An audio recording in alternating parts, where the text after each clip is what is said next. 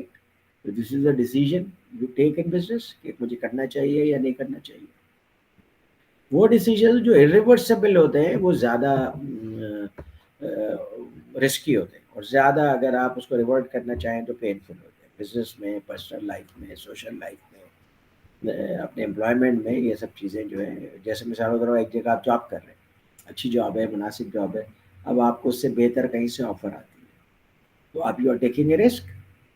ٹھیک ہے, اگر خدا نہ خواستہ وہاں پہ آپ ایڈجسٹ نہیں ہو سکے, وہاں پہ آپ فائر ہو گئے اور پرانی کمپنی میں بھی واپس نہیں جا سکے, پھر کیا کہیں گے کہ آئی ٹوک اے بیڈ ڈیسیژن. لیکن جس وقت آپ یہ کہیں گے اس وقت آپ بیسیکلی اس کی کاسٹ بیئر کر رہے ہوں گے, اس کے ریپرکشنز کو فیس کر رہے ہوں گے. اب you can not revert that. تو جو ڈیسیجنس زیادہ ویلیو کے ہوتے ہیں, زیادہ رسک کے ہوتے ہیں, irreversible ہوتے ہیں, انفریکوینٹ ہوتے ہیں, ان ڈیسیجنز میں زیادہ ٹائم لگانا چاہیے, زیادہ سوچ سمجھ کے ان ڈیسیجنس کو لینا چاہیے. جیسے آپ گھر خریدتے, اب گھر آپ لائف میں کتنی دفعہ خریدیں گے؟ اگر آپ ایک نارمل آدمی ہیں تو میں بھی 2 دفعہ 3 دفعہ خریدیں گے یا 1 دفعہ خریدیں گے. اس میں آپ کے کروڑوں روپے لگتے ہیں. آپ نے گھر خرید لیا, گھر خریدنے کے بعد آپ نے ریئلائز کیا, آپ کو پتہ چلا کہ آپ نے جس جگہ پہ گھر لیا ہے وہ نیچے بنا ہوا ہے, اور جب بارش ہوتی ہے تو سارا پانی اندر آ جاتا ہے اور گراؤنڈ فلور پہ رہنا مشکل ہو جاتا ہے. ابھی آپ نے ایک بہت بڑا ڈیسیجن لے لیا ہے جس میں اب آپ ریگریٹ کر رہے ہیں. آپ نے اس ریگریٹ کو کوگنیٹو ڈیزوننس کہتے ہیں.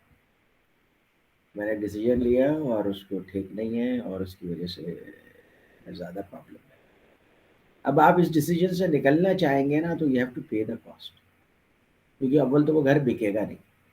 اگر بکے گا تو زیادہ پروبیبلٹی یہی ہے کہ اتنے پیسوں میں نہیں بکے گا جتنے پیسوں میں آپ نے خریدا.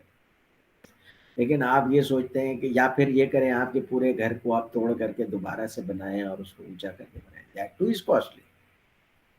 غلط ڈیسیجن کا آپ کو پھر پرائس پے کرنا پڑتا ہے. اور بہت سارے ڈیسیجنز ایسے ہوتے ہیں جس کو ایگزیکیوٹ کرنے کے بعد ہی پتہ چلتا ہے کہ میں نے صحیح ڈیسیجن لیا تھا یا نہیں لیا تھا. گھر پہ لینے میں آپ بہت سارے ڈیو ڈیلیجنس کریں گے, سب کچھ کریں گے, مشورے بھی کریں گے ریئل اسٹیٹ کے لوگوں سے, دوسرے لوگوں سے, but even then you can make a mistake.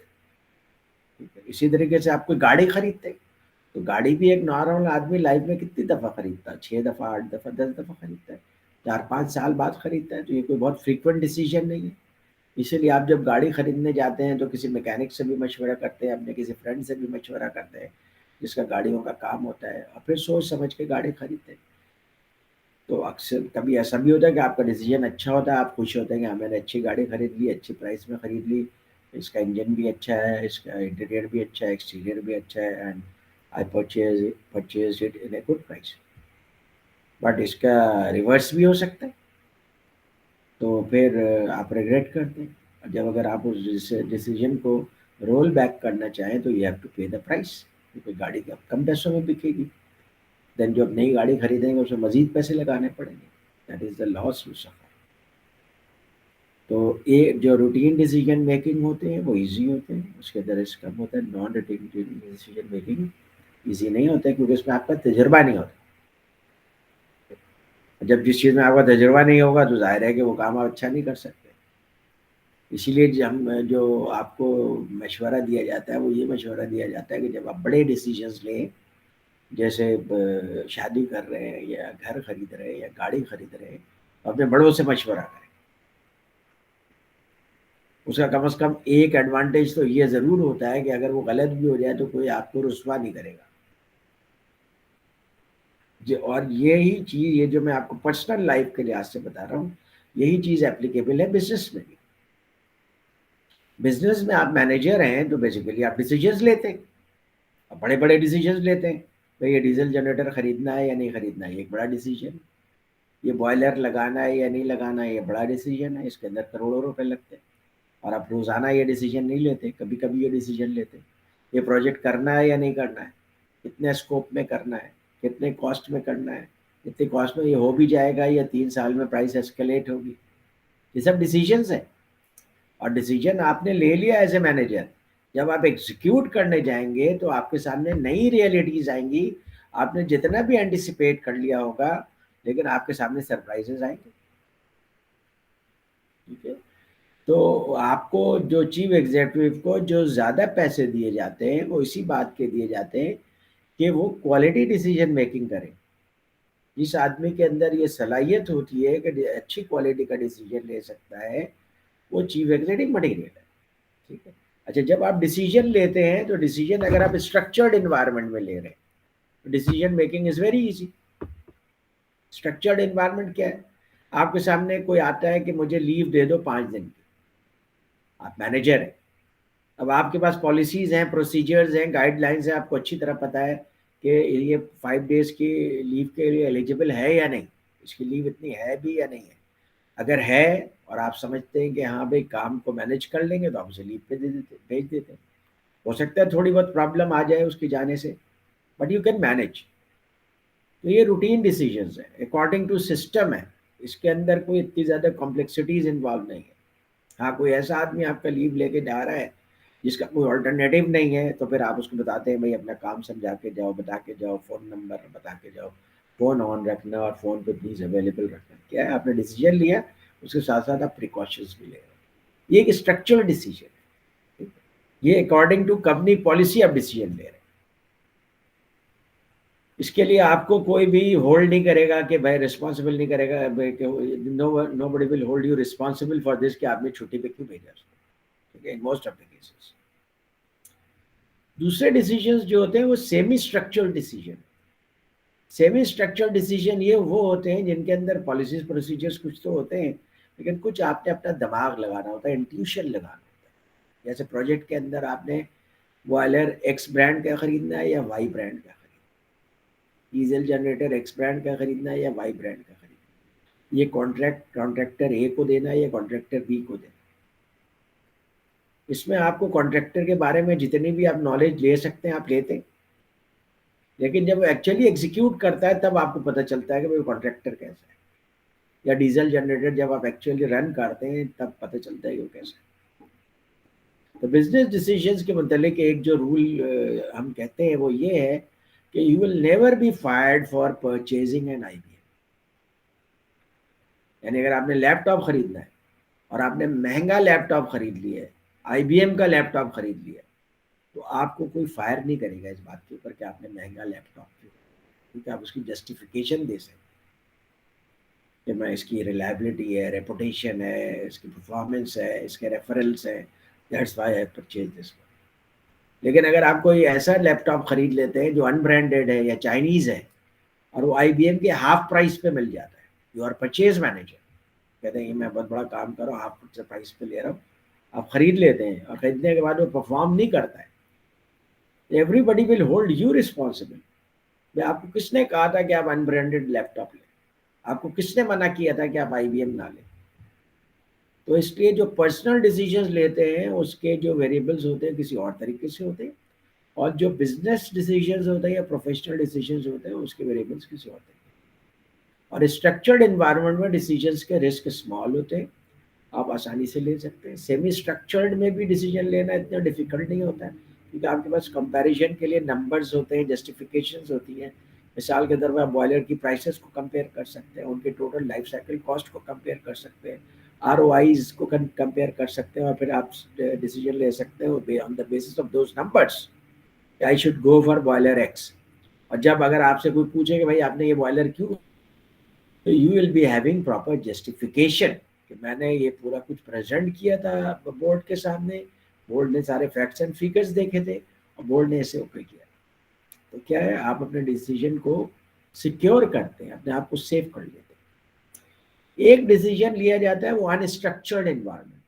Unstructured environment کا مطلب یہ ہے کہ اس کے یہ فیوچرسٹک ڈیسیجن ہے اور اس کے بارے میں آپ کو بہت کم معلومات ہے. مثال کے طور پہ آپ کی کمپنی چاہتی ہے کہ اپنا آپریشن سری لنکا میں اوپن کریں.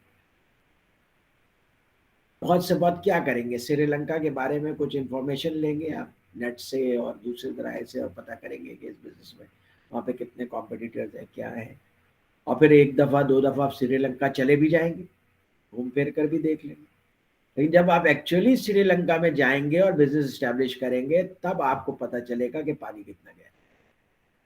تو سب سے زیادہ جو ڈیفیکلٹ ڈیسیجن ہوتا ہے وہ انسٹرکچرڈ انوائرمنٹ کا، جس میں آپ کے انٹیوشن زیادہ ہوتی ہے اور انفارمیشن کم ہوتی ہے. آپ information as you can, but چونکہ ایک فیوچرسٹک ڈیسیجن ہے جس میں اتنی زیادہ انفارمیشن آپ کے پاس ہوتی نہیں. ایز اے ریزلٹ آپ کا ڈیسیجن جو ہوتا ہے اونلی ٹائم ول ٹیل آپ کا ڈیسیجن کیسا تھا. بہت سارے لوگ پھر جو اچھے ہوتے ہیں، جو جن کا دماغ اچھے طریقے سے کام کرتا ہے، اڈاپٹیو ہوتے ہیں، تو وہ پھر جب when they take a decision then they make it right. اگر انہوں نے ڈیسیجن لے لیا ہے کہ I am moving the business to Sri Lanka, then پھر وہ they will put every effort to make to prove that decision right. تو یہ بھی ایک کوالٹی ہوتی ہے چیف ایگزیکٹوس کی. تو سب سے زیادہ مشکل جو ڈیسیجنز ہوتے ہیں وہ انسٹرکچرڈ ڈیسیجن ہوتے ہیں، ہائی ویلیو ڈیسیجن ہوتے ہیں، ہائی رسک ڈیسیجنز ہوتے ہیں، اور فیوچرسٹک ڈیسیجن. اچھا، ڈیسیجن کیوں لیتے ہیں؟ ڈیسیجن اس لیے لیتے ہیں کہ کوئی اپرچونیٹی ہوتی ہے یا کوئی پرابلم ہوتا ہے، اس پرابلم کو آپ سالو کرنا چاہتے ہیں. میں نے یہ کوٹ خریدا، میں نے یہ کوٹ کیوں خریدا؟ کیونکہ ایک پرابلم ہے کہ سردیاں آ گئی ہیں. اب سردیاں آ گئی ہیں تو مجھے گرم کپڑے چاہیے. اب گرم کپڑے میں میرے پاس بہت سارے آپشنس تھے. ان سارے آپشنس کو ایویلیویٹ کرنے کے بعد میں نے یہ کوٹ خریدا. Decision making. تو سب سے پہلے کوئی اپرچونیٹی ہوتی ہے جس کو آپ کیپٹلائز کرنا چاہتے ہیں، یا کوئی پرابلم ہوتا ہے جس کو آپ سالو کرنا چاہتے ہیں. اب جب آپ پرابلم کو سالو کرنا چاہتے ہیں تو ایک بزنس سچویشن میں آپ کو پتہ ہونا چاہیے کہ پرابلم کا اسکوپ کیا ہے. کیونکہ پرابلم کا اسکوپ آپ جتنا بڑھاتے چلے جائیں گے وہ بڑھتا چلا جائے گا. لیکن آپ کو اس کو ایک باؤنڈیڈ ریشنلٹی کے ساتھ ایک ایسے اسکوپ میں رکھنا ہے جو مینیجیبل ہو، ریزنیبل ہو اور ریئلسٹک. تو آپ ڈیفائن کریں گے، مثال کے طور پہ آپ کا پرابلم ہے. اب اس پرابلم کے کئی سولوشنز ہیں. ایک سولوشن تو یہ ہے کہ اس پمپ کو نکال کر پھینک دیں، نیا پمپ خرید لیں. But that is very expensive. آپ کی کمپنی کہتی ہے نہیں بھائی اتنا ہم افورڈ نہیں کر سکتے، اسی کو کچھ کرو. اب پھر آپ دیکھتے ہیں کہ اس کے اوپر میں ریپیئر کیا کر سکتا ہوں. آپ کو پتہ چلتا ہے کہ مجھے شافٹ چینج کرنی پڑے گی، الائنمنٹ کرنی پڑے گی. اس کا امپیلر ٹھیک ہے لیکن میکینیکل سے مجھے چینج کرنی پڑے گی، بیئرنگس چینج کرنی پڑے گی. دین آئی کین لرن اٹ. جس کے اوپر کاسٹ جو ہے فرض کیجیے کہ نئے پمپ کی کاسٹ کے مقابلے میں 20% آتی ہے یا 15% آتی ہے. تو آپ جو ہے وہ سیکنڈ بیسٹ آلٹرنیٹیو اس لیے لے رہے ہیں کہ اس کی کاسٹ کم.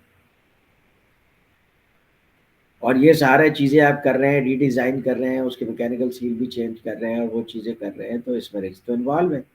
یہ سارا کچھ کرنے کے بعد اف پمپ ڈیڈنٹ ورک تو you will be responsible as the manager of maintenance department. تو آپ کو سارے پریکاشنری اسٹیپس لینے پڑتے ہیں، ریلائبل وینڈرس کو آن بورڈ لینا پڑتا ہے، پرائس چیک کرنے پڑتے ہیں. تو آپ کے پاس کئی آلٹرنیٹیوز ہوتے ہیں. کسی بھی پرابلم کو سالو کرنے کا کوئی ایک طریقہ نہیں ہوتا ہے، بہت سارے طریقے ہوتے ہیں. So you need to look into کہ پرابلم کیا ہے. بعض اوقات بعض پرابلمز ایسے ہوتے ہیں کہ you live with that problem. یہ بھی ہوتا ہے، you decide to live with that problem. جیسے مثال کے طور پہ گرمیوں میں میرے گھر میں بہت لوڈ شیڈنگ ہوتی ہے، مجھے پرابلم ہوتی ہے. ٹھیک ہے، میں ڈسٹرب ہوتا ہوں، لیکن میرے پاس 20-25 لاکھ روپے نہیں ہے کہ میں یہاں پہ سولر سسٹم اپنے گھر پہ لگا لوں. جب میرے پاس اتنے پیسے نہیں ہیں تو آئی ول لیو ود دس پرابلم. کچھ پرابلمز ایسے ہوتے ہیں جس کا سولوشن اتنا ایکسپینسو ہوتا ہے یا فیزیبل نہیں ہوتا ہے یا پاسبل نہیں ہوتا ہے، تو you live with that problem. جیسے آپ بیگم کے ساتھ رہتے ہیں، ٹھیک ہے، you decide to live with that problem. کوئی آلٹرنیٹیو نہیں ہے. اگر آپ دوسری لے آئیں گے تو ہو سکتا ہے پہلی سے بھی زیادہ بری ثابت ہو. یہ بھی ذہن میں رکھیے کہ ڈیسیجن میکنگ میں بعض اوقات ایسا ہوتا ہے کہ you take no decision, you decide to live with the situation as it is. اور پھر اس کے بعد آپ کے سامنے کئی الٹرنیٹیوز ہوتے ہیں. آپ ان الٹرنیٹیوز کو آپ رینک کرتے ہیں، ان کو آپ دیکھتے ہیں کہ بھائی ان میں سے کون سا الٹرنیٹیو آپ کے لیے زیادہ بہتر ہے. اے بی سی ان کو ایویلویٹ کرتے ہیں. فائنینشیل فیزیبلٹی دیکھتے ہیں، آپریشنل فیزیبلٹی دیکھتے ہیں، ٹیکنیکل فیزیبلٹی دیکھتے ہیں. ٹھیک ہے، ان سب فیزیبلٹی کے بعد آپ دیکھتے ہیں کہ کون سا سولوشن آپ کے لیے بیسٹ ہے، کاسٹ افیکٹو ہے، اور پھر اس سولوشن کو آپ امپلیمنٹ کریں. اگر سولوشن کو آپ امپلیمنٹ کرتے ہیں، وہ سولوشن ٹھیک ہے، تو آپ کو سسٹم میں یہ بات آ جاتی ہے. آپ اپنے ڈیٹا بیس میں بھی بات کر لکھ دیتے ہیں. آج کل تو نالج کیپچر کا زمانہ ہے، نالج مینیج کیا جاتا ہے. تو یہ چیز ڈیٹا بیس میں بھی آ جاتی ہے کہ آئندہ جب بھی یہ پرابلم ہو تو اس کا یہ سولوشن ہے. دوسرے لوگ بھی اس سے فائدہ اٹھا سکتے ہیں, آپ بھی اپنے ایکسپیرینس سے آئندہ فائدہ اٹھا سکتے ہیں. تو آپ جو ہے اپنے سولوشن سے سیٹسفائیڈ ہوتے ہیں تو آپ کے دماغ میں ایک ری انفورسمنٹ کا میکینزم ہوتا ہے کہ آئندہ جب بھی یہ پرابلم ہوگی تو میں اس کو اس طریقے سے سالو کر سکوں. یہ ہوتا ہے نان روٹین ڈیسیجن میکنگ کا پروسیس. جب آپ سولوشن کے قریب پہنچ جاتے ہیں کہ ٹھیک ہے I am going to implement 3 solutions ہیں, ان میں سے I am going for solution B, تو اب اس اسٹیپ کے اوپر آپ کو پاس ایک چیز آ جاتی ہے جو ریشنل ڈیسیجن میکنگ کا واحد اسٹیپ ہے, جو کہ ریشنل نہیں ہے بلکہ ایموشنل ہے. That is fear factor. تو آپ کے پاس ایک فیئر آ جاتا ہے کہ اگر میں یہ ڈیسیجن امپلیمنٹ کرنے جا رہا ہوں تو اس کے کیا کاسٹ ہو سکتی ہے. تو بعض اوقات آپ فیئر فیکٹر کی وجہ سے ڈیسیجن لینے میں ہیزیٹنٹ ہو جاتے ہیں. اور بہت سارے مینیجرز ہیں ان کے اندر ایک ایشو ہوتا ہے پروکریسٹینیشن کا. پروکریسٹینیشن کا مطلب یہ ہے کہ ایک ڈیسیجن انہوں نے لینا ہے لیکن نہیں لے رہے, اس کو لیٹ کیے جا رہے ہیں, اور جتنا زیادہ پاسبل ہے لیٹ کرتے رہتے ہیں. مثال کے طور پہ آپ نے اپنے مینیجر کو ایک ڈیسیجن دیا کہ میں 2 مہینے کے بعد چھٹی پہ جاؤں گا. اب 2 مہینے بہت ہوتے ہیں, 2 مہینے بعد آپ چھٹی پہ جائیں گے تو وہ اچھی طرح سوچ سمجھ سکتا ہے کہ کب آپ کو چھٹی پہ بھیجنا چاہیے نہیں بھیجنا چاہیے, اور وہ سائن کر سکتا ہے. لیکن زیادہ تر مینیجرز کیا کرتے ہیں 2 دن پہلے یا 3 دن پہلے آپ کو انفارم کریں گے بھئی آپ کو چھٹی دے رہے ہیں یا نہیں دے رہے. یہ کیا ہے؟ یہ پروکریسٹینیشن ہے, ایک ڈیسیجن کو ڈیلے کرنا. ڈیسیجن کو لوگ کیوں ڈیلے کرتے ہیں؟ کیونکہ فیئر فیکٹر ہوتا ہے, رسک فیکٹر کو وہ اوائڈ کرنا چاہتے ہیں, رسک اوائڈنس کی ان کی نیچر ہے, تو اس لیے وہ ڈیسیجن لینے میں ہیزیٹنٹ ہوتے ہیں. تو ایسے موقع پہ دے نیڈ سم سپورٹ, جیسے باس کی طرف سے سپورٹ آ جائے, یا ان کا جو وینڈر ہے وہ اس کو کانفیڈنس دے کہ بھائی یہ سولوشن آپ امپلیمنٹ کریں گے تو اس میں گارنٹی ہے, وارنٹی ہے, اسپیئر پارٹس بھی اویلیبل ہیں, تو it will not be an issue. اور یہ پہلے بھی کہیں پہ کیس اسٹڈی ہے موجود, وہاں پہ امپلیمنٹ ہوا تھا and they are happy with that. تو جب یہ چیز مل جاتی ہے تو آپ سولوشن کو امپلیمنٹ کریں. ٹھیک ہے, تو امپلیمنٹیشن سے پہلے ایک ہیزیٹیشن کا اسٹیپ آتا ہے, جیسے آپ لوگ کرتے ہیں, گاڑیاں دیکھنے جاتے ہیں, گاڑی پسند بھی آ جاتی ہے, آپ سوچتے ہیں میں خرید بھی لوں گا, لیکن پھر اس کے بعد آپ اس ڈیسیجن کو پوسٹپون کر دیتے, ایون کینسل کر دیتے. کیوں؟ کیونکہ آپ اس فیئر فیکٹر کی وجہ سے اس پریشر کو ہولڈ نہیں کر پاتے. تو یہ ہوتا ہے ڈیسیجن میکنگ کا پروسیس. سمجھ میں آیا؟ نہیں سمجھ میں آیا؟ یس سر, سمجھ میں آیا. This is more than what is written here in the book. ٹھیک ہے, یہ ایکچولی ڈیسیجن میکنگ کا آپ کے لائف میں پروسیس ہوتا ہے. ٹھیک ہے, اب جیسے چیلنجر میں, یہاں چیلنجر کی ایگزامپل دی ہوئی ہے, آپ کو پتہ ہے چیلنجر کو انہوں نے فائر کرنا تھا ایک پرٹیکولر ڈیٹ پہ, اینڈ چیلنجر جو ہے اس کے اندر کوئی ایشوز تھے, اور جو اورنگ اس کے اندر ڈال رہے تھے اورنگ اس ریکوائرڈ کوالٹی کا نہیں تھا جو کہ ان کو چاہیے تھا. انہوں نے کہا کہ بھائی چیلنجر تیار ہے, پریشر ہے, ہمیں اس کو جو ہے نا ٹائم پہ فائر کرنا راکٹ کو, تو انہوں نے کمپرومائز کر لیا اور راکٹ کو فائر کر دیا, اور ایز اے ریزلٹ کیا ہوا کہ 13 سیکنڈ میں وہ ایکسپلوڈ ہو گیا فضا میں.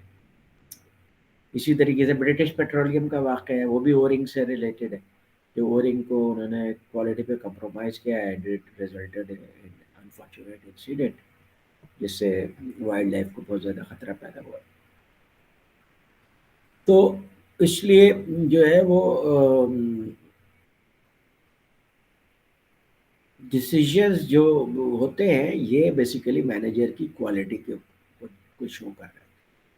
جو مینیجرز اچھی کوالٹی کے ڈیسیجنز لیتا ہے وہ سینئر پوزیشنز پہ اس کو زیادہ کنسیڈر کیا جائے. یہاں پہ اس کو پھر اسی طریقے سے ڈیفائن کیا گیا ہے کہ 2 طرح کی ڈیسیجن میکنگ ہوتی ہے, ایک پروگرام ڈیسیجن میکنگ, ایک نان پروگرام ڈیسیجن میکنگ.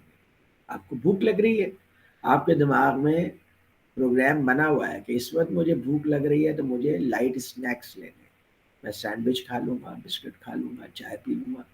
یہ پروگرام ڈیسیجن ہے, اس کے اندر مجھے بہت زیادہ تردد کرنے کی ضرورت نہیں ہے, کوئی رسک انوالو نہیں ہے.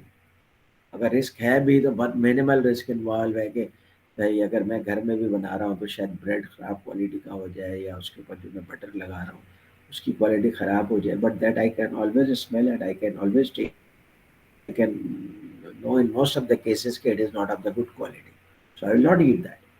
اس کے اندر اتنا بڑا رسک نہیں ہے, کبھی کبھی رسک ہو جاتا ہے, اس سے آپ کا طبیعت خراب ہو سکتی ہے, but that is very rare. یہ سب پروگرام ڈیسیجنز ہوتے ہیں. آپ کو سونا کس وقت ہے, آپ کو اٹھنا کس وقت ہے, آپ کو کہاں جانا ہے, واک کب کرنی ہے, اس کے اندر ان ڈیسیجنز میں کوئی پریشر نہیں ہے. جو نان پروگرام ڈیسیجن میکنگ ہے, جو کہ میں نے نان روٹین ڈیسیجن میکنگ ہے, وہ اصل ریئل ٹف ہوتے ہیں سب کے لیے. تو انہوں نے یہاں پہ ایک بڑی اچھی ایگزامپل دی ہے یو پی ایس کی. United Parcel Service FedEx کا کمپٹیٹر ہے. یو پی ایس کیا کرتا ہے کہ یو پی ایس ظاہر ہے کہ بہت سارے ڈرائیورس کو ہائر کرتا ہے, اور وہ ظاہر ہے ان کے بسز چلاتے ہیں. وہ بہت بڑی رسپانسبلٹی ہے, کیونکہ ان کو آل دا ٹائم ان کا روٹ چینج ہوتا رہتا ہے, کیونکہ یہ اپنے جو ٹرکس ہوتے ہیں ان کے روٹس کو آپٹیمائز کرتے ہیں. پھر اس کے بعد ان کو آڈ ٹائمز میں بھی کام کرنا ہوتا ہے. پھر ان کو جو ہے نہ صرف ایک ٹرک چلانا ہوتا ہے, but in many cases loading in loading بھی کرنی ہوتی ہے, کیونکہ وہاں پہ یہ افورڈ نہیں کر سکتے کہ ٹرک ایک آدمی چلائے تو دوسرا آدمی لوڈنگ ان لوڈنگ کرے. عام طور پہ وہاں پہ ٹرک بھی وہی آدمی چلاتا ہے, لوڈنگ ان لوڈنگ بھی وہی کرتا ہے, کیونکہ مین پاور کی کاسٹ بہت زیادہ ہے. تو وہ دیکھتے ہیں, ایسے لوگوں کو ہائر کرتے ہیں جن کو کہ جو سمجھتے ہیں کہ لانگ ڈرائیو کر سکتے ہیں, اس کے اندر ان کو کوئی ایشو نہیں ہے. پھر وہاں پہ لاز ہیں کہ اتنے آورس کے بعد آپ نے ڈرائیور کو ریسٹ دینا ہے. تو اب آپ ڈرائیورس کو ریسٹ دینا ہے تو ڈرائیور اگر گھر سے اوے ہے تو آپ کو اس کو ہوٹل ارینج کرنا پڑے گا. اس کی راؤٹنگ ایسے کی جاتی ہے, کوشش کی جاتی ہے کہ وہ جب اس کے ڈیوٹی آورس کلوز ہوں تو گھر سے قریب ہو, تاکہ دوسرا ڈرائیور وہاں سے ٹیک اوور کر سکے, اور آپ کو اس کے ہوٹل اور کھانے کا خرچہ نہ برداشت کرنا پڑے. تو اس طرح کی بہت سارے لیجسلیشنز ہیں جو کہ ان کو دیکھنے پڑتی ہیں. اچھا, جب وہ ڈرائیور کو کسی کو ہائر کرتے ہیں تو اس ڈرائیور کو پوری طریقے سے ٹرین کرتے ہیں, اور باقاعدہ اس کو یہاں تک ٹرین کرتے ہیں کہ اگر وہ ڈالنے کے لیے پیٹرول پمپ پہ اپنی گاڑی پارک کرے گا تو کیسے پارک کرے گا, چابی اس کے ہاتھ میں ہوگی, اس طرح سے وہ پیٹرول کو کا جو ڈالنے کا انسٹرومنٹ ہے اس کو اپنے ہاتھ میں پک کرے گا, اور کتنے سیکنڈ میں اس کو پیٹرول یا ڈیزل ڈال لینا چاہیے اپنی گاڑی میں. اور لوڈنگ کیسے کرے گا, ان لوڈنگ کیسے کرے گا, سامان کو کیسے رکھے گا, کس سامان کو پہلے رکھنا ہے, کس سامان کو بعد میں رکھنا ہے. مطلب سمپل سی بات ہے, جس سامان کو آپ نے پہلے ان لوڈ کرنا ہے, پہلے کسی کسٹمر کو دینا ہے, اگر اس کو آپ نے بہت پیچھے رکھا ہوا ہے تو you will waste your time. آپ سارے سامان سے ہوتے ہوئے اس کو ڈھونڈیں گے پھر واپس لائیں گے. تو لوڈنگ اسی طرح کرتے ہیں کہ جس کو پہلے دینا ہوتا ہے اس کا سامان پہلے رکھا ہوتا ہے, جس کو بعد میں پارسل دینا ہوتا ہے اس کا پارسل اس کے بعد رکھا ہوتا ہے, تاکہ جب بھی ان کو لوڈنگ ان لوڈنگ کرنا ہو تو ان کے لیے یہ آسان رہے. ان سب چیزوں کی ان کے یہاں باقاعدہ ٹریننگ دی جاتی ہے, اور ڈرائیورز ان کے بڑے ٹرین ہوتے ہیں, سیکنڈز تک میں ٹرینڈ ہوتے ہیں کہ کہاں پہ ہم نے گاڑی کو پارک کرنا ہے, کس طریقے سے ہم نے گاڑی کو چلانی ہے, کتنے اسپیڈ پہ چلانی ہے, کہاں پہ کیا رولز ریگولیشنز اپلائی ہوتی ہیں, یہ سب چیزیں. پھر ان کو کیا ہوا, جب یہ سینٹینیلز اور ملینیلز آئے تو ان کو ٹرین کرنا ان کے لیے بڑا ڈیفیکلٹ ہو گیا. وجہ اس کی یہ ہے کہ سینٹینیلز اور ملینیلز کو جب تک کہ کوئی چیز فزیکلی خود چیک نہ کر لیں وہ اس کو صحیح سے سمجھتے نہیں.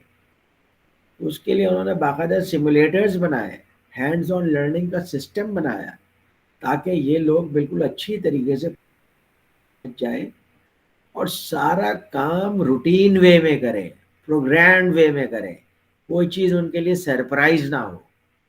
اور یہ امریکہ میں ایک خاص طریقہ ہے بزنس کرنے کا, کہ جتنے بھی لوگ جو کہ کام کے بزنس کے اندر کام کرتے ہیں, جو روٹین کام کرتے ہیں, ان کو باقاعدہ ٹریننگ دی جاتی ہے کہ آپ نے اس کام کو اسی طریقے سے کرنا ہے. ان کا پین کدھر رکھنا ہے, ان کو اسٹیپلر کدھر رکھنا ہے, انہوں نے پروڈکٹ کو اسکین کیسے کرنا ہے, اسکین کر کے اس کو شاپر میں کیسے ڈالنا ہے, ان سب چیزوں کی باقاعدہ انہیں ٹریننگ دی جاتی ہے. اور وہ اسٹینڈرڈ وے میں وہ اسی طریقے سے سروس دیتے ہیں. اس طرح سے ایک یونیفارم سروس ہے جو کہ آپ کو وال مارٹ پہ بھی ملتی ہے, آپ کو میک ڈونلڈ پہ بھی ملتی ہے, اور آپ کو ان کے اسٹار بکس پہ بھی ملتی ہے. اور اس کے لیے وہ باقاعدہ امپلائیز کو ٹرین کرتے ہیں. ہمارے یہاں کیا ہوتا ہے کہ جیسے کسی کو آپ نے ہوٹل میں رکھا تو کام پہ لگا دیتے ہیں, وہ کر کے جس طرح بھی کر لیتا ہے, سیکھ جاتا ہے, کرتا ہے. تو آپ کی سروس کی کوالٹی میں ویریبلٹی آ جاتی ہے. ان کی سروس کی کوالٹی میں ویریبلٹی نہیں آتی ہے. ریزن ہے اس کے ان سب کو